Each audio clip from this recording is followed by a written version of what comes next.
अस्सलाम वालेकुम। उम्मीद है आप सब खैरियत से होंगे। आज मैं बैठा हूँ अपने दोस्त ज़हीर की दुकान पे। ये देख रहे होंगे आप मेरे साथ बैठे हुए।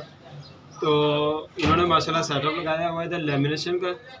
तो इसने ना दो बहुत ही काबिल शागिर्द रखे हुए हैं। तो उनसे आज हम गिनती सुनेंगे। तो आप हज़रात को भी सुनाएंगे कि उनको गिनती कितनी आती है और किस तरीके से आती है।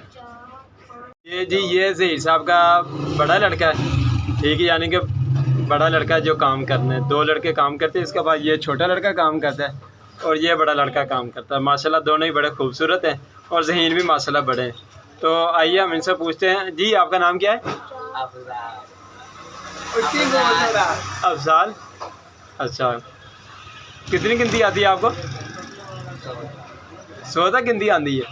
चलो फिर शुरू करो। कितों शुरू करनी? 50 तो कि एक तो शुरू करो फिर। 1 2 3 4 5 6 7 8 9 10 11 12 13 14 15 16 17 18 19 20 21 22 23 24 25 26 27 28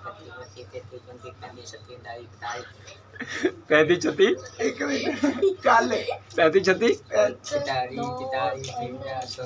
अच्छा 45 44 4 5 हिस्से तो 100 पूरा हो जाता है।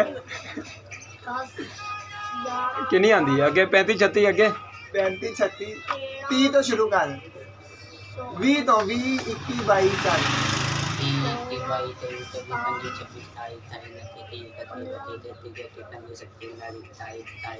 पैसे किन्ने आंदे ने? पैसे किन्ने आंदे ने?